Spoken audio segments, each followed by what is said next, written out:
چھوڑ جاتی ہیں، کیونکہ اگر ایک آدھ کوئی مڈل کلاس کا اسکول کی سہولت لڑکیوں کے لیے بلوچستان میں موجود ہے تو وہاں ٹریولنگ ٹائم اتنا ہے، راستہ اتنا دور ہے کہ وہاں تک جانا اور وہاں سے آنا بڑا دقت کا کام ہے۔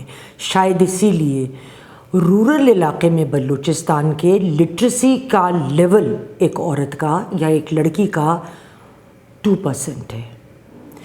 ڈان کی 9 سپٹمبر 2020 کی رپورٹ، وہاں پہ عورتوں کا نادرا کا اپنا ID کارڈ بنوانا بڑا جان جوکھم کا کام ہے۔ وہ کیوں جان جوکھم کا کام ہے؟ ہفتے کا ایک دن مختص ہے جب نادرا کی وین مختلف علاقے اور ڈسٹرکٹس میں عورتوں کے کارڈز کے لیے جاتی ہے۔ نتیجہ زیادہ تر عورتوں کے یا تو ID کارڈز ہیں ہی نہیں یا ہیں تو بہت کم، شرح بڑی کم ہے، اس لیے وہ اپنے شوہر پہ مکمل طور پہ ڈپینڈنٹ ہے اکنامکلی، نہ تعلیم ہے، ID کارڈ تک تو ہے نہیں، تو وہ کیا کام کر سکتی ہیں؟ ان کو کسی قسم کی نوکری مطلب کوئی بھی کام، اپنا بھی کوئی تھوڑا بہت کام اگر کرنا چاہیں، جیسے بلوچستان میں ہنر بہت زیادہ ہے، کڑھائی بڑی حسین اور نفیس وہاں پہ خواتین کرتی ہیں، مگر کدھر بیچیں؟ کیا کوئی بینک ان کو ID کارڈ کے بغیر لون بھی دینا پسند کرے گا؟ ایسا نہیں ہوگا۔ ان حالات میں 2018 میں سیرینا ہوٹل کی مینجمنٹ نے بڑا لاجواب کام کیا۔ انہوں نے 150 پیسز بلوچستان کی خواتین سے خریدے، ان کے ہاتھ کے بنے ہوئے، اور ان کو اپنے ہوٹل کی آرائش و زیبائش میں استعمال کیا۔ یہی نہیں، کئی دفعہ انہوں نے بلوچستان کے خواتین کی عورتوں کی اپنے ہوٹل میں ایگزیبیشن بھی کی، جس میں فوڈ اینڈ ایگریکلچرل آرگنائزیشن کا بہت بڑا ہاتھ تھا تاکہ بلوچستان کی خواتین کو امپاور کیا جا سکے۔ لیکن یہ ایک ادارہ یا حکومت، کبھی کبھار کوئی گورنمنٹ اگر یہ کام کرتی ہے تو وہ کافی نہیں ہے، اس کے لیے ایک سسٹینڈ ایفرٹ کی ضرورت ہے۔ میں اس کی آپ کو ایک پیرالل ایگزامپل سندھ کی دینا چاہوں گی۔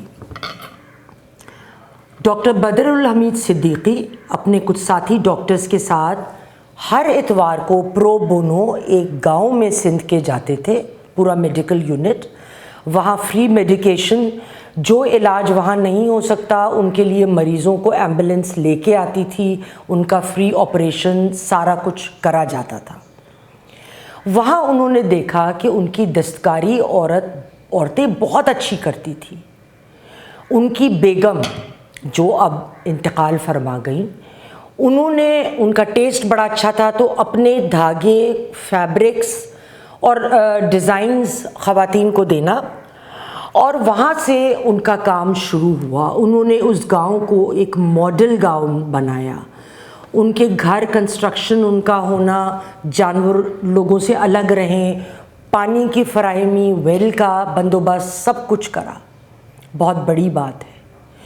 اور دستکاری ان کی اتنی بڑھ گئی کہ ڈاکٹر بدر نے اپنی طرف سے DHA کراچی میں ایک دکان الفلاح ٹرسٹ کو ڈونیٹ کری، اور اتنا حسین کام، اور چونکہ اربن ریکوائرمنٹ کے لحاظ سے بن رہا تھا، گفٹ باکسز، پاؤچز، بیگز، مختلف چیزیں، سعودی عرب اور باہر کے ممالک تک آرڈرز آتے تھے، آتے ہوں گے اب بھی، میں تو چند سال پہلے کی بات کر رہی ہوں۔ اور ان عورتوں کو بڑی پیسے اور بہت رقوم ملی اپنے کام سے، اپنی محنت سے۔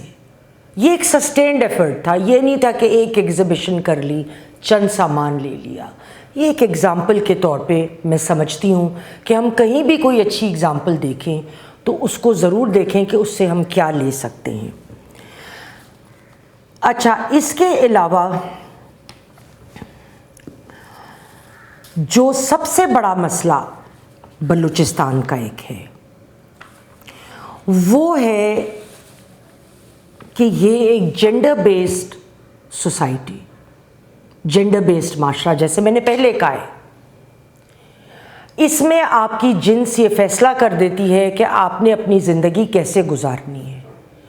Rape, honour killing, sexual abuse, یہ ان کے زندگی کے روزمرہ کی روٹین ہے.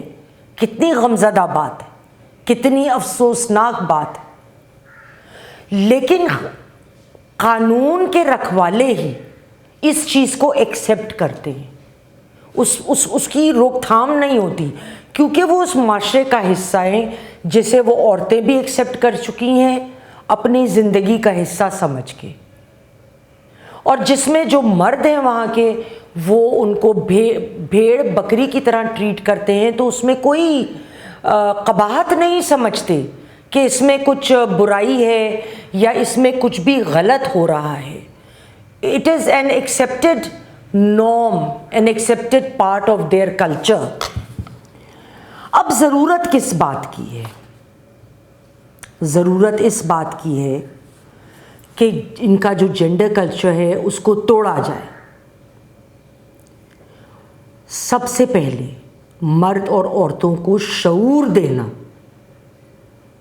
کہ جب تک عورتیں کسی حد تک پڑھی لکھی نہ ہو، چلے مڈل کلاس کیا ہو، ان کا آئی ڈی کارڈ بنا ہو، اتنی تعلیم ہو کہ اگر وہ اپنا کوئی اکنامک کام یا کچھ کرنا چاہ رہی ہیں، اپنی لکھت پڑھت، آرڈرز لینا، اپنا کام کرنا، وہ کر سکیں. دوسری چیز، ووکیشنل سینٹر یا ایریا سینٹرز بنائے حکومت یا NGOs مل کر، جہاں ان عورتوں کو کلر اسکیمز، چیزوں کی گائیڈنس دی جائے جو اربن ایریاز میں یا آگے علاقوں میں چیزیں بکتی ہیں، اور اس کی مارکیٹنگ کا پورا چینل کھڑا کیا جائے. یہ ایک دن یا 2 دن کی بات نہیں کر رہی، یہ ایک لانگ ٹرم اور آن گوئنگ بیسس پہ کرنے کی بہت ضرورت ہے. اور جب تک مرد اور قانون کے رکھوالے یہ طے نہیں کرتے کہ عورت ہم سے کم نہیں ہے، جب تک وہ عورت کو حقیر سمجھتے رہیں گے، یہ معاشرہ بلوچستان ترقی نہیں کر سکتا.